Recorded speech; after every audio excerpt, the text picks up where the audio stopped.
The Adventure of the German Student. Written by Washington Irving. Told to you by Edward E. French.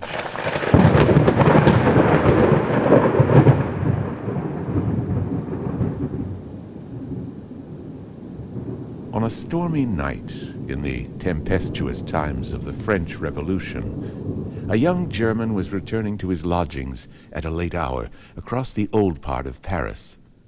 The lightning gleamed, and the loud claps of thunder rattled through the lofty, narrow streets. But I should first tell you something about this young German. Gottfried Wolfgang was a young man of good family. He had studied for some time at Göttingen, but being of a visionary and enthusiastic character, he had wandered into those wild and speculative doctrines which have so often bewildered German students. His secluded life, his intense application, and the singular nature of his studies had an effect on both mind and body. His health was impaired, his imagination diseased. He had been indulging in fanciful speculations on spiritual essences until, like Swedenborg, he had an ideal world of his own around him. He took up a notion, I do not know from what cause, that there was an evil influence hanging over him, an evil genius or spirit seeking to ensnare him and ensure his perdition. Such an idea, working on his melancholy temperament, produced the most gloomy effects. He became haggard and desponding. His friends discovered the mental malady preying upon him and determined that the best cure was a change of scene. He was sent, therefore, to finish his studies amidst the splendors and gaieties of Paris. Wolfgang arrived at Paris at the breaking out of the Revolution. The popular delirium at first caught his enthusiastic mind, and he was captivated by the political and philosophical theories of the day. But the scenes of blood which followed shocked his sensitive nature, disgusted him with society and the world, and made him more than ever a recluse. He shut himself up in a solitary apartment in the Pays Latin, the quarter of students. There, in a gloomy street not far from the monastic walls of the Sorbonne, he pursued his favorite speculations. Sometimes he spent hours together in the great libraries of Paris, those catacombs of departed authors, rummaging among their hoards of dusty and obsolete works in quest of food for his unhealthy appetite. He was, in a manner, a literary ghoul, feeding in the charnel house of decayed literature. Wolfgang, thought solitary and recluse, was of an ardent temperament, but for a time it operated merely upon his imagination. He was too shy and ignorant of the world to make any advances to the fair, but he was a passionate admirer of female beauty, and in his lonely chamber would often lose himself in reveries on forms and faces which he had seen, and his fancy would deck out images of loveliness far surpassing the reality. While his mind was in this excited and sublimated state, a dream produced an extraordinary effect upon him. It was a female face of transcendent beauty. So strong was the impression made that he dreamt of it again and again. It haunted his thoughts by day, his slumbers by night. In fine, he became passionately enamored of this shadow of a dream. This lasted so long that it became one of those fixed ideas which haunt the minds of melancholy men and are at times mistaken for madness. Such was Gottfried Wolfgang, and such his situation at the time I mentioned. He was returning home late one stormy night through some of the old and gloomy streets of the Marais, the ancient part of Paris. The loud claps of thunder rattled among the high houses of the narrow streets. He came to the Place de Grève, the square where public executions are performed. The lightning quivered about the pinnacles of the ancient Hôtel de Ville and shed flickering gleams over the open space in front. As Wolfgang was crossing the square, he shrank back with horror at finding himself close by the guillotine. It was the height of the Reign of Terror, when this dreadful instrument of death stood ever ready, and its scaffold was continually running with the blood of the virtuous and the brave. It had that very day been actively employed in the work of carnage, and there it stood in grim array amidst a silent and sleeping city, waiting for fresh victims. Wolfgang's heart sickened within him, and he was turning, shuddering from the horrible engine, when he beheld a shadowy form, cowering, as it were, at the foot of the steps which led to the scaffold. A succession of vivid flashes of lightning revealed it more distinctly. It was a female figure, dressed in black. She was seated on one of the lower steps of the scaffold, leaning forward, her face hid in her lap, and her long disheveled tresses hanging to the ground, streaming with the rain which fell in torrents. Wolfgang paused. There was something awful in this solitary monument of woe. The female had the appearance of being above the common order. He knew the times to be full of vicissitude, and that many a fair head, which had once been pillowed on down, now wandered houseless. Perhaps this was some poor mourner whom the dreadful axe had rendered desolate, and who sat here, heartbroken on the strand of existence, from which all that was dear to her had been launched into eternity. He approached and addressed her in accents of sympathy. She raised her head and gazed wildly at him. What was his astonishment at beholding, by the bright glare of the lightning, the very face which had haunted him in his dreams. It was pale and disconsolate, but ravishingly beautiful. Trembling with violent and conflicting emotions, Wolfgang again accosted her.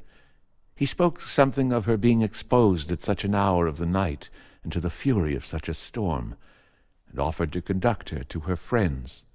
She pointed to the guillotine with a gesture of dreadful signification.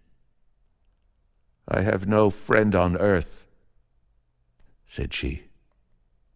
"But you have a home," said Wolfgang. "Yes, in the grave."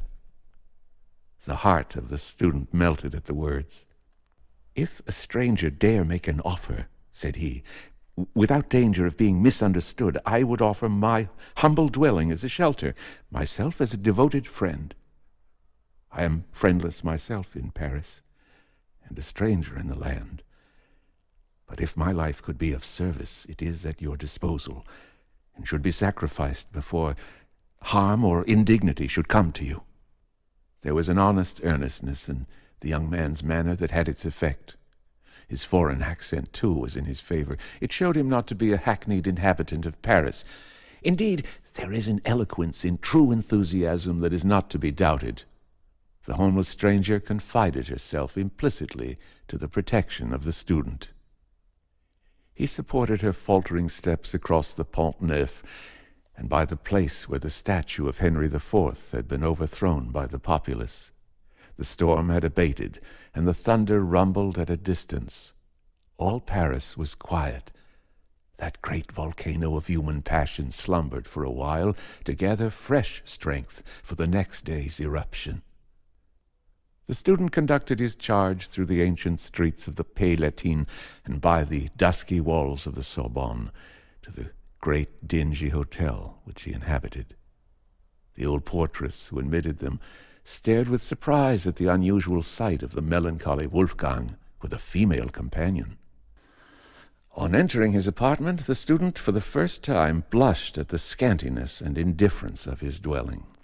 He had but one chamber, an old-fashioned salon, heavily carved and fantastically furnished with the remains of former magnificence, for it was one of those hotels in the quarter nobility. It was lumbered with books and papers and all the usual apparatus of a student, and his bed stood in a recess at one end. When lights were brought and Wolfgang had a better opportunity of contemplating the stranger, he was more than ever intoxicated by her beauty. Her face was pale, but of a dazzling fairness, set off by a profusion of raven hair that hung clustering about it. Her eyes were large and brilliant, with a singular expression approaching almost to wildness. As far as her black dress permitted her shape to be seen, it was of perfect symmetry. Her whole appearance was highly striking, though she was dressed in the simplest style. The only thing approaching to an ornament which she wore was a broad black band round her neck, clasped by diamonds. The perplexity now commenced with the student, how to dispose of the helpless being thus thrown upon his protection. He thought of abandoning his chamber to her and seeking shelter for himself elsewhere. Still, he was so fascinated by her charms, there seemed to be such a spell upon his thoughts and senses that he could not tear himself from her presence. Her manner, too, was singular and unaccountable. She spoke no more of the guillotine. Her grief had abated. The attentions of the student had first won her confidence, and then, apparently, her heart. She was evidently an enthusiast like himself, and enthusiasts soon understand each other. In the infatuation of the moment, Wolfgang avowed his passion for her. He told her the story of his mysterious dream, and how she had possessed his heart before he had even seen her. She was strangely affected by his recital, and acknowledged to have felt an impulse towards him equally unaccountable. It was the time for wild theory and wild actions. Old prejudices and superstitions were done away. Everything was under the sway of the goddess of reason. Among other rubbish of the old times, the forms and ceremonies of marriage began to be considered superfluous bonds for honorable minds. Social compacts were the vogue. Wolfgang was too much of a theorist not to be tainted by the liberal doctrines of the day. "Why should we separate?" said he. "Our hearts are united. In the eye of reason and honor, we are as one. What need is there of sordid forms to bind high souls together?" The stranger listened with emotion. She had evidently received illumination at the same school. "You have no home nor family," continued he. "Let me be everything to you. Or rather, let us be everything to one another. If form is necessary, form shall be observed. There is my hand. I pledge myself to you forever." "Forever," said the stranger solemnly. "Forever," repeated Wolfgang. The stranger clasped the hand extended to her.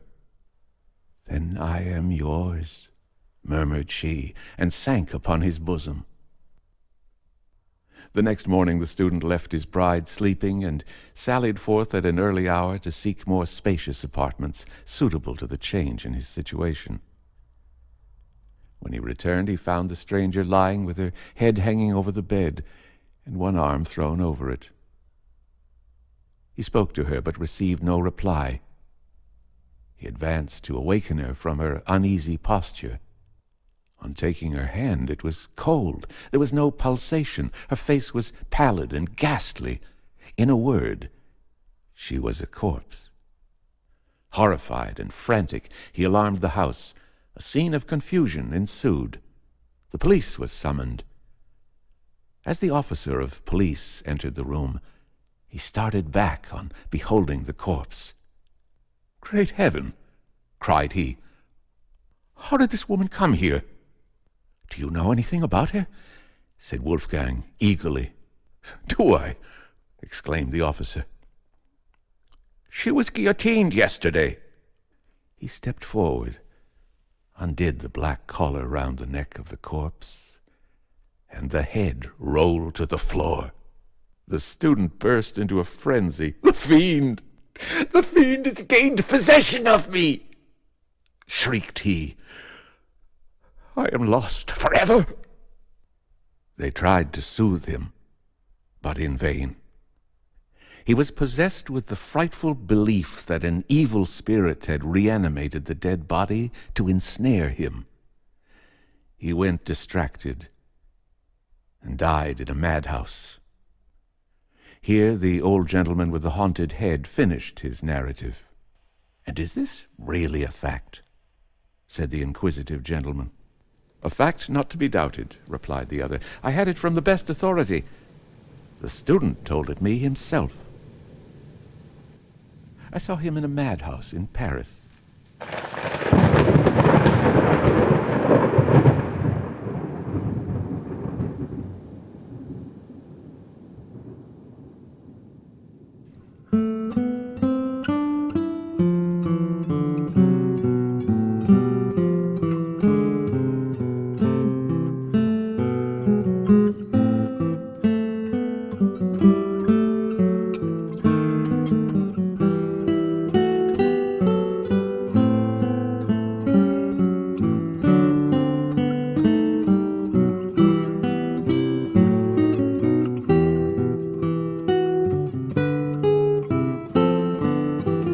Copyright exists on all recordings issued by Edward E. French. Any unauthorized broadcasting, public performance, copying, or re-recording of these audiobooks in any manner whatsoever will constitute an infringement of such copyright. Editing, alteration, copying, or redistribution inconsistent with copyright laws is prohibited, whether by digital, electronic, or other means. Links may be used, provided that full and clear credit is given to Edward E. French with appropriate and specific direction to the original content. Direct inquiries regarding this recording to Edward E. French at email edwardfrench06@hotmail.com. Subscribe to the Fiction Fantastique channel, www.youtube.com/FrenchEdward06.